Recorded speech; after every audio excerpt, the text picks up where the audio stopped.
This is Biplane, where we turn complex money ideas into simple, step-by-step playbooks. If you're a student, you've probably heard two extreme messages. You're too broke to invest, or if you're not investing already, you're falling behind. The truth sits in the middle. In the next few minutes, I'll give you a global, beginner-friendly plan to start investing safely and simply, even on a student budget. No hype, no day trading, no get-rich-quick. You'll learn the order of operations, how to choose diversified funds, what fees actually matter, and how to automate the whole thing so your studies stay first. Two quick ground rules. 1. This video is education, not financial advice. Investing involves risk, and you should always check your local rules, taxes, and account types before acting. 2. Time horizon matters. If your money is needed in the next 3 years for rent, tuition, emergency, then don't invest it in the stock market. Investing is for money you can leave alone for 5 years or more. Why invest as a student? Time. You might not have much money, but you have decades ahead of you. The market won't go up in a straight line, and some years will feel awful. But historically, broad, low-cost stock index funds have rewarded patient investors who stayed diversified, kept costs low, and avoided panic. Your edge as a student isn't picking hot stocks. It's starting small, early, and consistent. Think of investing like planting a tree. The best time was years ago. The second best time is when you can do it responsibly. Before a single dollar goes into investments, follow this simple order. First, emergency buffer. Aim for a mini buffer of 1 month of essentials to start. If that feels impossible, build 300 to 500 pounds first. Second, high-interest debt. If you carry credit card or payday-style debt, prioritize killing that first.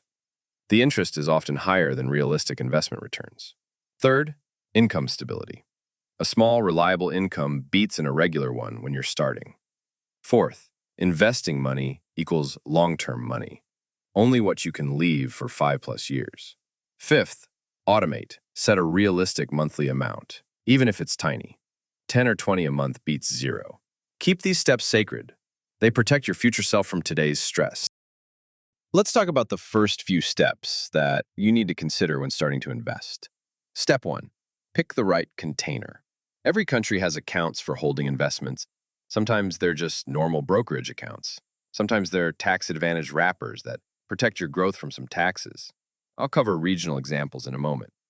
For now, the rule is, use the simplest, low-fee account that's easy to administer in your country.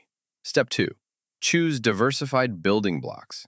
For most students, the most time-efficient approach is a broad global stock index fund, or a broad domestic stock index fund paired with a global fund. Some people add a broad bond index fund to reduce ups and downs, especially if they get nervous during market drops.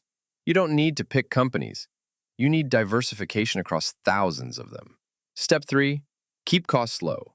2 costs matter most: the fund's annual expense ratio, and the fees your platform broker charges, including trading commissions, FX conversion, and account charges. Low cost doesn't guarantee success, but high cost drags your results every single year. Step 4. Automate and ignore the noise. Pick a day each month. Auto-invest.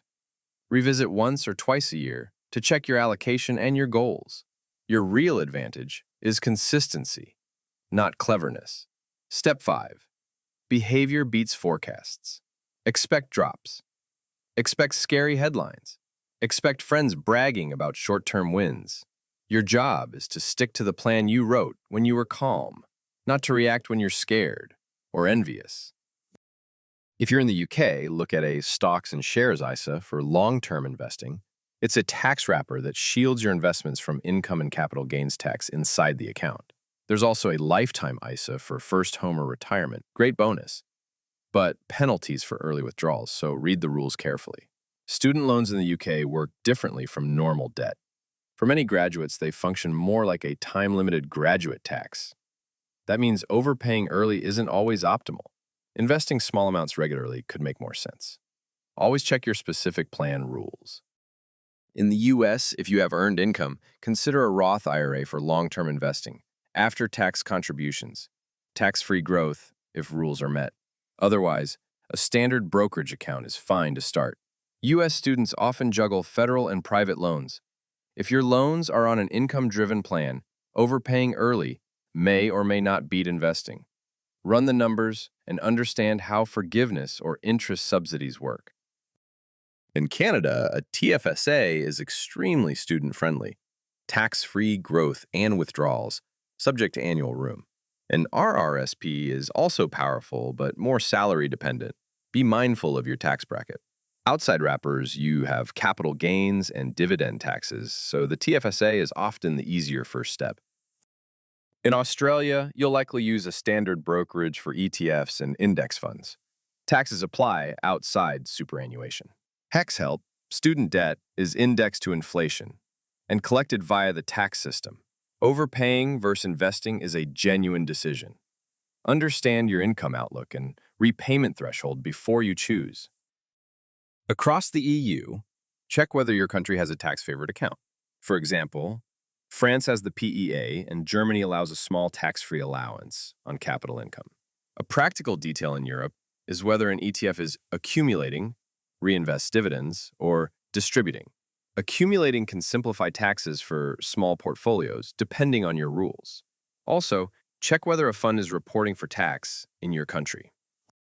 In India, you'll invest through a demat account with a broker.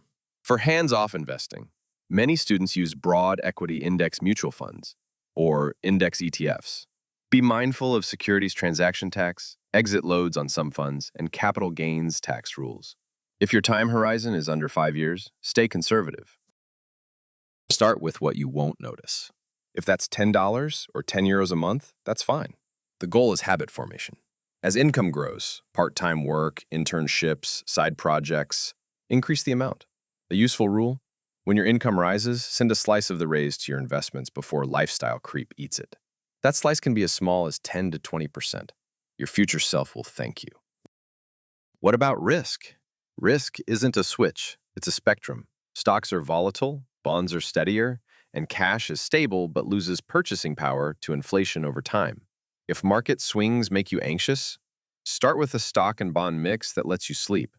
There's no prize for picking the riskiest allocation if you panic sell during a downturn. Your best portfolio is the one you can stick with in bad markets. Also, consider these few common mistakes when starting to invest. First, investing short-term money. If you need it soon, keep it in cash. Second, chasing hot tips or meme trades. You'll hear about wins, rarely about losses. Third, ignoring fees and currency conversion costs. They compound against you. Fourth, over-diversifying providers, under-diversifying assets. Owning 10 funds that all track the same index is still one bet. Fifth, changing strategy every headline. Write a simple plan and review on a schedule, not on feelings. If you found this helpful, subscribe to Biplane for weekly, no-fluff breakdowns on money, careers, and making smart choices as a student. Share this with a classmate who keeps saying they'll start later. The best time to start responsibly is today.